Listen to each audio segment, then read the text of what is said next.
자, 이런 상황을 한번 생각해 볼게요.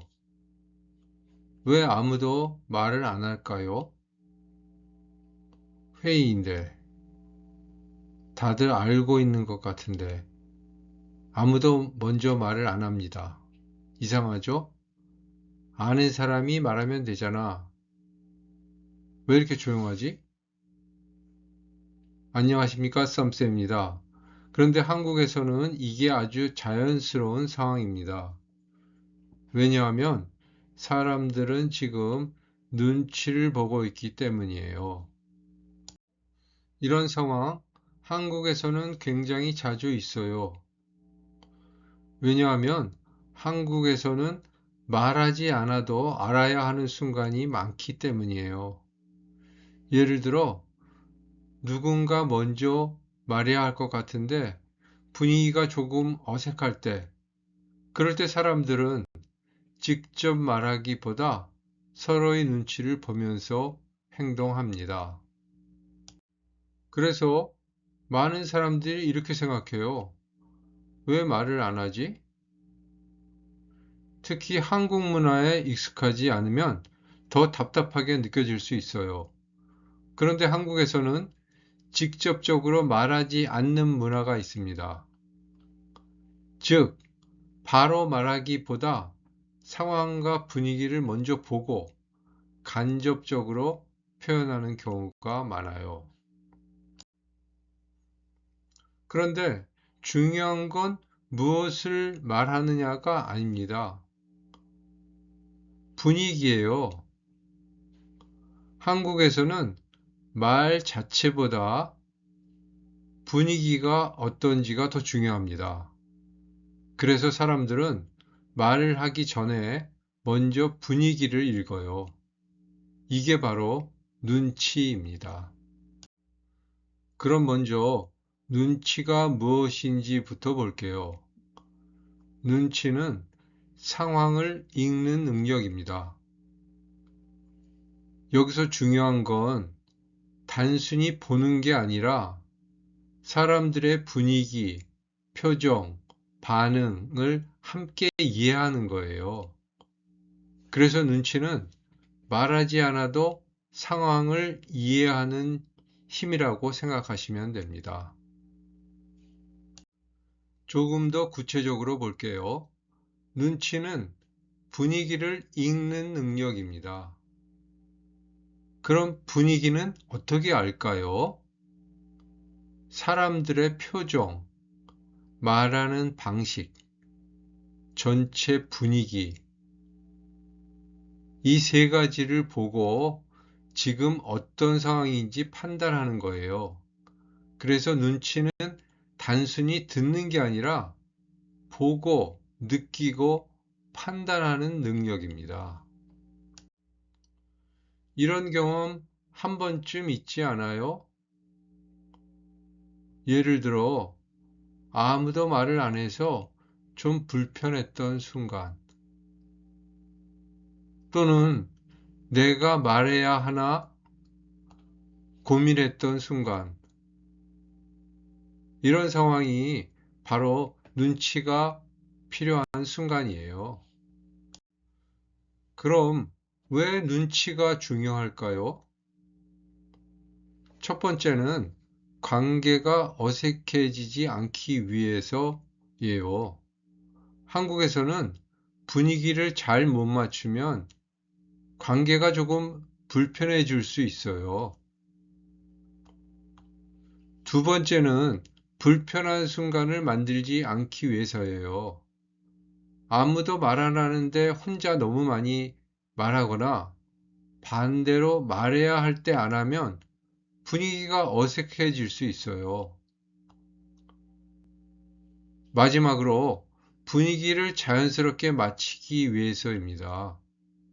눈치 있는 사람은 지금 어떻게 행동해야 할지 자연스럽게 맞출 수 있어요. 그래서 한국에서는 분위기를 먼저 생각해요.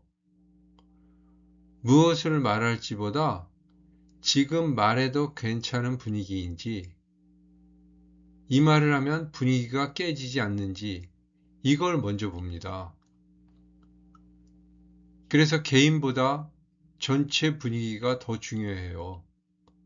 내가 하고 싶은 말보다 지금 이 상황에 맞는 행동이 더 중요합니다.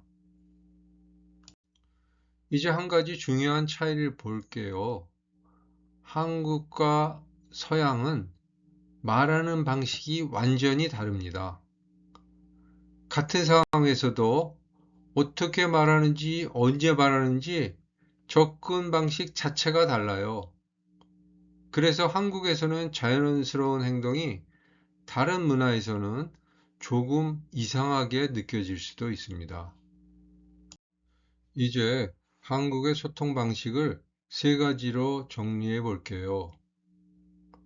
첫 번째, 분위기를 먼저 봐요.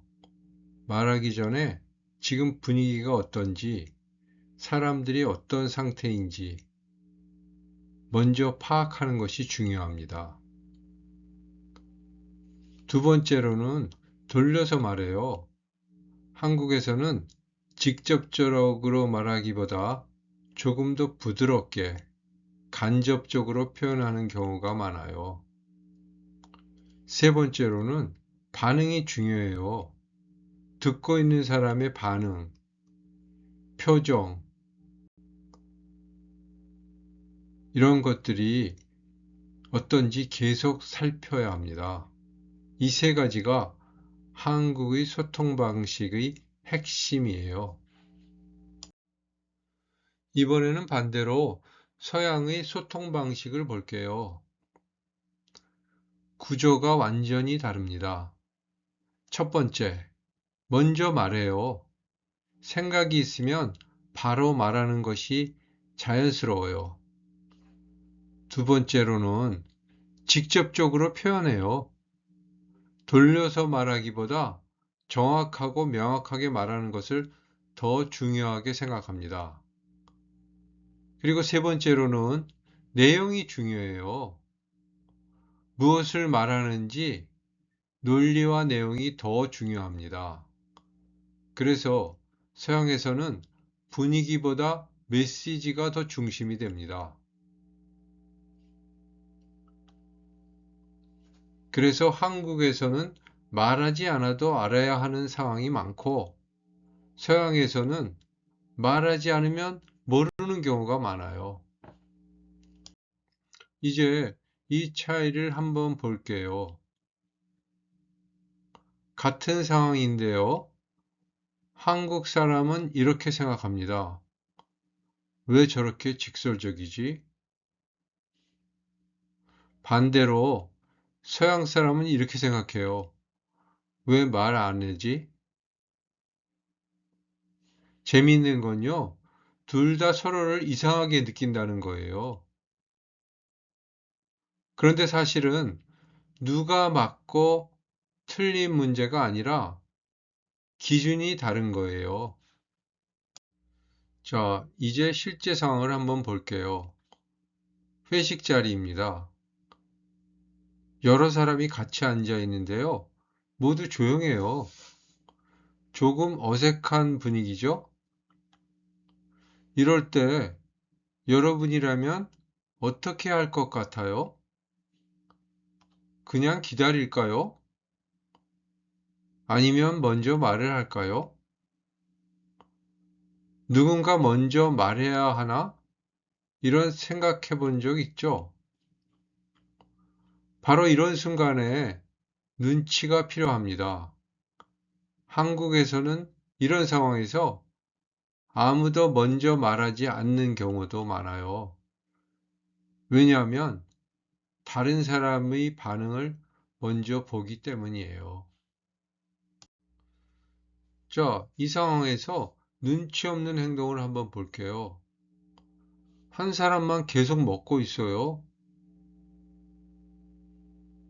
그런데 다른 사람들은요? 먹다가 멈췄어요. 이게 중요합니다. 눈치 없는 사람은 자기 행동만 보고 주변을 보지 않아요. 그래서 이런 상황에서는 혼자 계속 행동하게 됩니다.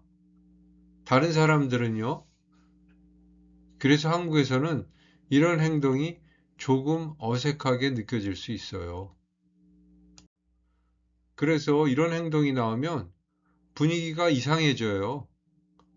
갑자기 조용해지고 사람들이 불편해합니다. 여러분도 이런 경험 있죠? 갑자기 분위기가 바뀌어서 뭐지? 이런 느낌이요. 그런데 왜 그럴까요? 이런 경험 있죠? 사실 이건 행동 때문이 아니라 분위기 때문이에요. 이번에는 반대로 눈치 있는 행동을 볼게요. 다른 사람이 멈추면 나도 같이 멈춥니다. 어렵지 않죠? 특별한 말을 할 필요도 없어요. 그냥 분위기를 보고 맞추는 거예요. 이게 바로 눈치 있는 행동입니다. 특별한 말을 할 필요도 없어요. 그냥 분위기를 보고 맞추는 거예요. 누가 이렇게 하세요 라고 말하지 않아도 자연스럽게 맞추는 거예요. 두 번째 상황을 한번 볼까요? 회의 시간이에요. 한 사람이 계속 말하고 있어요. 그런데 다른 사람들은 조용합니다. 이럴 때 한국 사람들은 보통 이렇게 생각해요. 이거 괜찮을까요? 계속 말해도 될까? 중요한 건 아무도 그만하세요 라고 말하지 않는다는 거예요. 하지만 분위기는 이미 바뀌었어요. 그래서 눈치 있는 사람은 말을 계속하기보다 잠깐 멈추거나 다른 사람 반응을 봅니다. 그런데 만약 눈치를 못 채면 어떻게 될까요? 자, 이번에는 눈치 없는 행동입니다. 한 사람이 계속 말해요. 멈추지 않습니다. 그런데 다른 사람들을 보면 점점 표정이 안 좋아져요. 집중하지 않아요. 조금씩 불편해합니다. 하지만 아무도 말하지 않아요. 그만하세요 라고 말하지 않죠. 그래서 이 사람은 계속 말합니다. 그리고 분위기는 점점 더 나빠져요. 이게 바로 회의에서의 눈치 없는 행동입니다. 이번에는 말하는 타이밍에 대해 이야기해 볼게요. 한국에서는 언제 말하느냐가 굉장히 중요합니다. 첫 번째, 말할 타이밍을 봐요. 그냥 생각났다고 바로 말하는 게 아니라 지금 말해도 되는지 먼저 판단합니다. 두 번째, 다른 사람이 말하면 기다려요. 말을 끊지 않고 상대방이 끝날 때까지 기다리는 것이 자연스러워요. 세 번째, 적절한 순간에 말해요. 분위기가 맞고 타이밍이 맞는 순간에 그때 말하는 것이 중요합니다. 그래서 한국에서는 무엇을 말하느냐 보다 언제 말하느냐가 더 중요할 때도 많아요. 자, 여기까지 정리해 보면 차이는 바로 이것입니다.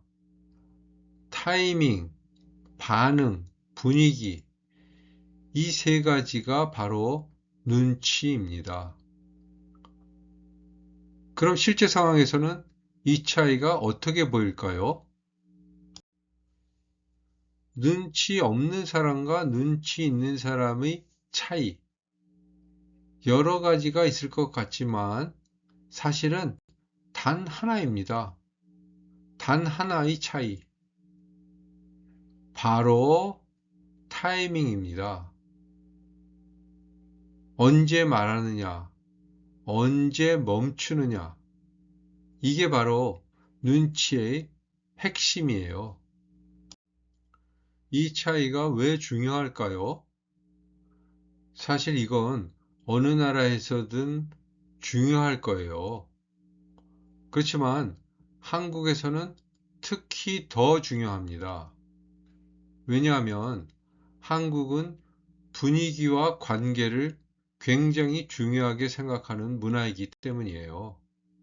그래서 눈치가 더 중요한 역할을 합니다. 그래서 한국에서는 말보다 관계가 더 중요해요. 즉, 무슨 말을 하느냐도 중요하지만 그 말이 상대방에게 어떻게 느껴지는지가 더 중요합니다.